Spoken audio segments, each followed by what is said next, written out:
Hi అండి, welcome to our channel. ఈరోజు మనము కొన్ని ఆలయాల గురించి మాట్లాడుకుందాం. అవి ముక్తి నొసగే సప్తక్షేత్రాలండి. భారత పురాణాలు మనకు 7 ముక్తిని ప్రసాదించే దివ్యక్షేత్రాల గురించి తెలియజేశాయి. దర్శన, స్మరణ, పఠన, శ్రవణ మాత్రానని మానవుల సర్వపాపాలు తొలగిపోయి వారిని భగవత్ సన్నిధిని చేర్చేవి అవి. అయోధ్య, మధుర, హరిద్వార్, కాశీ, కంచి, అవంతిక అంటే ఉజ్జయిని మరియు పూరి వాటితో సరిసమానమైన స్థలాలు కర్ణాటక రాష్ట్రంలోని ఉడిపి పరిసర ప్రాంతాల్లో అయితే ఉన్నవి.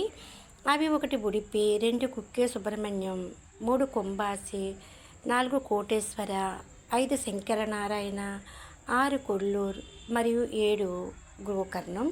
స్కాంద పురాణంలోని సహ్యాద్రి కాండంలో ఈ క్షేత్రాల ప్రస్తావన ఉన్నట్లుగా తెలుస్తుంది.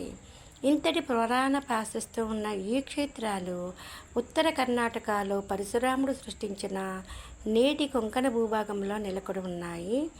ఈ 7 క్షేత్రాలు కూడా ఎన్నో శతాబ్దాల చరిత్రకు మరి ఎన్నో ప్రత్యేకతలకు నిలయాలు. ఇక ఉడిపి గురించి చెప్పాలంటే శ్రీకృష్ణ క్షేత్రాలలో పేరొందిన ఉడిపికి ఆ పేరు రావడానికి సంబంధించి 2 రకాల కథనాల వ్యాప్తిలో ఉండడం అనేది విశేషం. ఉడిపి అంటే నక్షత్రాల దేవుడు అని అర్థం. నక్షత్రాల దేవుడు వెన్నెలరేడు చంద్రుడు. అంటే దక్షశాపం నుండి సదాశివుని కృప వలన విముక్తుడై శాశ్వతంగా ఆయన శరముందు నిలిచిపోయే భాగ్యాన్ని పొందిన క్షేత్రం అయినందున ఈ పేరు వచ్చినట్లుగా ఒక కథనం అయితే తెలుపుతుంది. దీనికి నిదర్శనంగా ఇక్కడ ఉన్న శ్రీ చంద్రమౌళీశ్వర స్వామి వారి ఆలయాన్ని చూపుతారు. 2వ కథనం ప్రకారం ఉడిపి అన్న పదం ఒడుపు అన్న తొలి పదం నుంచి వచ్చింది. దానికి అర్థం పవిత్ర గ్రామం అని అంటారు. జగన్నాటక సూత్రధారి శ్రీకృష్ణుడు కొలువైన ప్రదేశం పవిత్రమైనదే కదా. ఉడిపి దైవత సిద్ధాంత సృష్టికర్త అయిన శ్రీ శ్రీ శ్రీ మధ్వాచార్యుల వారి జన్మస్థలం. 13వ శతాబ్దంలో ఆయన ఇక్కడ శ్రీకృష్ణ విగ్రహం ప్రతిష్ఠించి మఠాన్ని అయితే స్థాపించారు.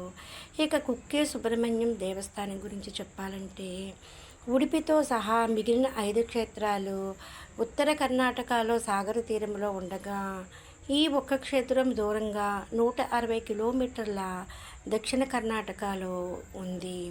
ఈ దివ్యక్షేత్ర పురాణ గాథ సత్యయుగం నాటిది.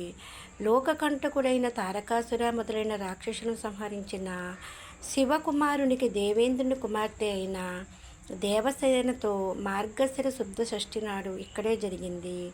స్కందునికి మంగళస్నానం చేయించడానికి దేవతలు అనేక పవిత్ర నదీ జలాలను తెచ్చారు.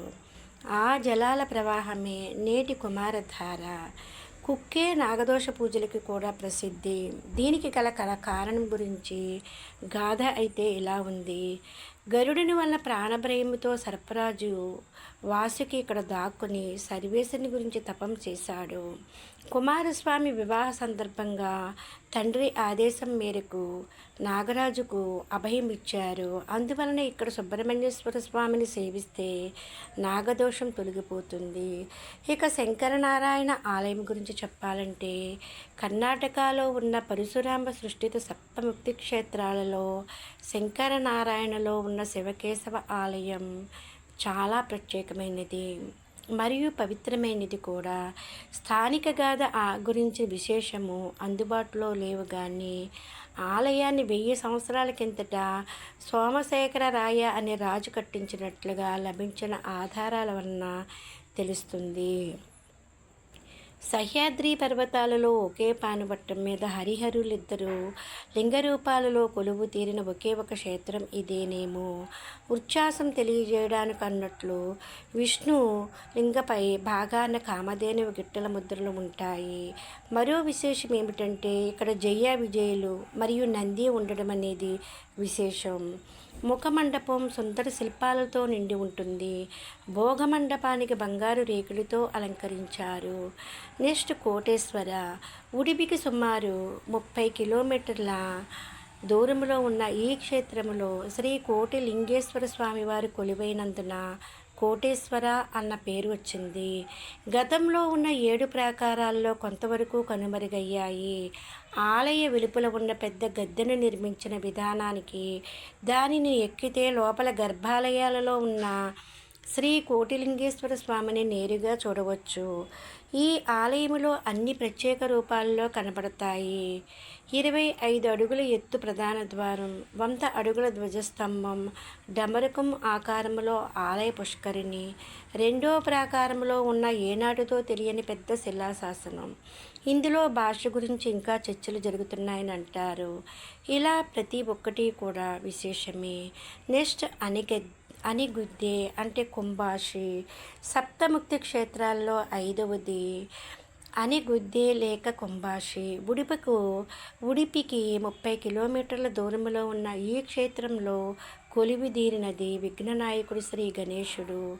గజముఖ 5 ఏనుగు తల ఆకారంలో ఉన్న కొండ మీద కొలువైనందున అనేగుద్దే అంటే ఏనుగు తల. పాండవులు అరణ్యవాసం చేస్తూ ఈ ప్రాంతానికి వచ్చారట.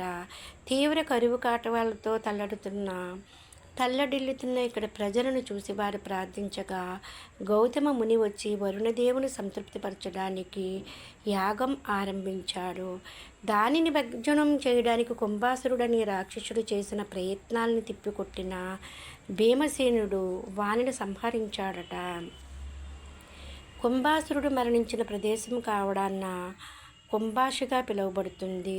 యాగం నిర్విఘ్నంగా సాగి ఆ ప్రాంతం మరలా సుభిక్షంగా మారింది.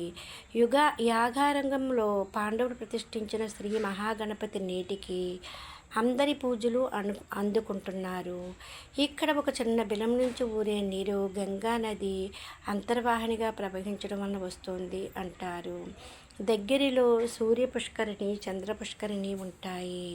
అలానే వారి ఆలయాలు కూడా ఉంటాయి. గర్భాలయంలో నిలువెత్తు రూపంలో పెద్ద సరస్సు, నిండైన చెరువులతో నిండైన వెండి కవచంతో చతుర్భుజ గణపతి దర్శనమిస్తారు. చెవులతో నిండైన వెండి కవచంతో చతుర్భుజ గణపతి దర్శనమిస్తారు. నెక్స్ట్ కొల్లూరి శ్రీ మూకాంబికాదేవి. కోలా మహర్షి లోక కళ్యాణార్థం చేసిన తపస్సుకు సంతసించిన సదాశివుడు ప్రత్యక్షం కాగా మహర్షి ఆది దంపతులను ఒకటిగా ఆరాధించే భాగ్యాన్ని కోరుకున్నారట. అందుకే లింగానికి మధ్యలో సువర్ణరేఖ ఉంటుంది. తదనంతరం కాలంలో జగద్గురు శ్రీ ఆదిశంకరులు ఇక్కడ శ్రీ చక్రసతీదేవి యొక్క పంచలోక విగ్రహాన్ని, శ్రీ చంద్రమౌళీశ్వర లింగాన్ని ప్రతిష్ఠించారట. దేవీ నవరాత్రులు, శివరాత్రి ఇక్కడ ఘనంగా నిర్వహిస్తారు. శ్రీ మహాబలేశ్వర స్వామి కొలువు తీరిన గోకర్ణం ఉత్తర కర్ణాటకలో ఉన్న సప్తముక్తి క్షేత్రాలలో ఆఖరిది గోకర్ణం. రామాయణ కాలము నాటి ఈ క్షేత్రగాథ అందరికీ తెలిసింది. పరమశివుని మెప్పించి ఆత్మలింగాన్ని తీసుకొని లంకా నగరానికి వెళుతున్న రావణాసురుని నుండి ఉపాయముతో గణపతి ఇక్కడ ఉంచాడన్నది ఈ గాథ. శ్రీ మహాబలేశ్వర స్వామి కొలువు తీరిన గోకర్ణం ఒక ఆధ్యాత్మిక పర్యాటక కేంద్రం. గోకర్ణం ఉడిపికి 170 కిలోమీటర్ల దూరంలో ఉంటుంది. ఈ 7 స్థలాలను ఈ క్రింది మార్గంలో సందర్శించవచ్చు. తొలుత నేరుగా గోకర్ణం, తర్వాత ఉడిపి, తర్వాత కుక్కే సుబ్రహ్మణ్యం. ఉడిపి నుంచి బయలుదేరి కుందుపర వెళ్ళే దారిలో కుంభాషి, కోటేశ్వర సందర్శించుకుని కుందుపర, కొల్లూరు మీదుగా శంకరనారాయణ చేరుకుని 4 రోజుల్లో ప్రశాంతంగా యాత్ర పూర్తి చేసుకోవచ్చు. ఇవండి 7 స్థలాల గురించి ముఖ్యమైన విషయాలు. Please like